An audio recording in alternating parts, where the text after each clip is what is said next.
ನೋಡಿದ ಆಗಿದೆಯಲ್ಲ, ಯಾರು ನೀವು? ನಾನು ಸರ್ ವಿಡಿಯೋಗ್ರಾಫರ್ ಪ್ರೇಮ್. ನಾನು ಸರ್ ಫೋಟೋಗ್ರಾಫರ್ ಚಿಂದು. ಅದೇ ಸರ್ ನಿಮ್ಮ ಮದುವೆ ಹುಡುಗಿ ನಾಪತ್ತೆ.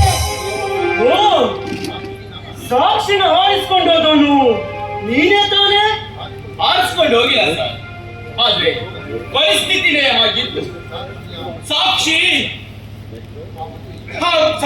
ಆ ಮದುವೆ ಇಷ್ಟ ಇರಲಿಲ್ಲ. ಅವಳು ಇನ್ನೊಬ್ಬರನ್ನ ಪ್ರೀತಿಸ್ತಾ ಇದ್ದ.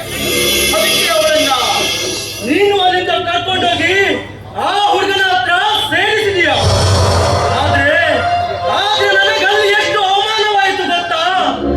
ಇಡೀ ಕುಟುಂಬ, ಸ್ನೇಹಿತರು, ಬಂಧು ಬಾಂಧವರ ನಡುವೆ ನಾನು ಅವಮಾನ ಸಹಿಸಬೇಕಾಯ್ತು.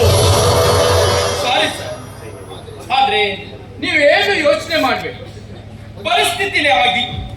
ಆದ್ರೆ ನೋಡಿ, ಇವತ್ತು ಅದೇ ಸಾಕ್ಷಿ ಜೊತೆ ನಾನು ನಿಮ್ಮ ಮದುವೆ ಮಾಡಿಸ್ತೀನಿ. ಏನು? ಸಾಕ್ಷಿ ಜೊತೆ ನನ್ನ ಮದುವೆ ಮಾಡ್ತೀಯ? ಹಾಗಾದ್ರೆ ಅವಳು ಆ ಹುಡುಗನ ಜೊತೆ ಮದುವೆ ಆಗಿಲ್ವಾ? ಇಲ್ಲ, ಅಲ್ಲಿ ಪರಿಸ್ಥಿತಿನೇ ಬೇರೆ. ಅವಳನ್ನ ಪ್ರೀತಿಸಿದ ಹುಡುಗ ಆಸ್ತಿಗಾಗಿ ಅವಳನ್ನ ಪ್ರೀತಿಸಿದ.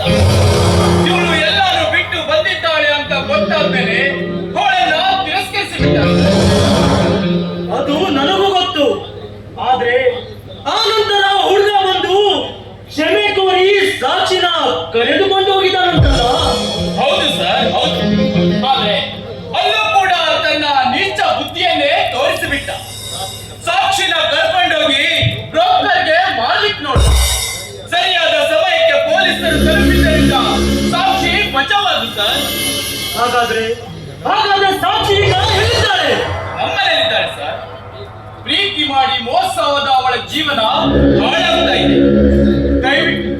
ದಯವಿಟ್ಟು ಅವಳನ್ನ ಮದುವೆಯಾಗಿ ಅವಳಿಗೆ ಒಂದು ಹೊಸ ಬಾಳು ಕೊಡಿ ಸರ್. ಆದ್ರೆ ಇದಕ್ಕೆ ಅವಳ ಅಣ್ಣ ಹಾಗೂ ಅವಳು ಒಪ್ಪಬೇಕಲ್ಲ? ನೋಡಿ, ನಿಮ್ಮ ಜೊತೆ ಮದುವೆ ಆಗ್ತಾಳೆ ಅಂದ್ರೆ ಅವಳನ್ನ ಖಂಡಿತವಾಗಿ ಒಪ್ತಾರೆ. ಇನ್ನು ಸಾಕ್ಷಿನ ಒಪ್ಸೋ ಜವಾಬ್ದಾರಿ ನಮ್ದು. ಸರ್ ನೀವು ಹೂವತಿ ನಿಮ್ಮ ಮದುವೆಗೆ ಫೋಟೋ ವಿಡಿಯೋ ಎರಡು ಫ್ರೀ ಮಾಡ್ತೀವಿ. ಕರೆಕ್ಟ್ ತಾನೇ? ಓಕೆ ಪ್ರೇಮ್, ಅವಳ ಬಾಳು ಹಾಳಾಗಬಾರ್ದು ಅನ್ನೋ ಉದ್ದೇಶದಿಂದ ನಾನು ಅವಳ ಮದುವೆ ಆಗ್ತೀನಿ, ಸರಿನಾ? ತುಂಬಾ ಥ್ಯಾಂಕ್ಸ್ ಸರ್. ಸರ್, ಇವತ್ತೇ ಹೋಗಿ ಸಾಕ್ಷಿ ಹತ್ರ ಈ ವಿಷಯವನ್ನ ಮಾತಾಡ್ತೀನಿ ಸರ್. ನಾವಿನ್ನು ಬರ್ತೀವಿ ಸರ್. ಸಾಕ್ಷಿಯ ಅಂದ ಚಂದ ನೋಡಿ ನಾನು ಮಗಳು ಆಗಿದೆ. ಆವತ್ತು ಸಾಕ್ಷಿ ಜೊತೆ ಮದುವೆ ಕೈ ತಪ್ಪಿದಾಗ ತುಂಬಾ ಬೇಜಾರಾಯ್ತು. ಇವತ್ತು ಅವಳನ್ನ ಪಡೆಯುವ ಭಾಗ್ಯ ನನಗೆ ಮತ್ತೆ ಬಂದಿದೆ. ಸಾಕ್ಷಿ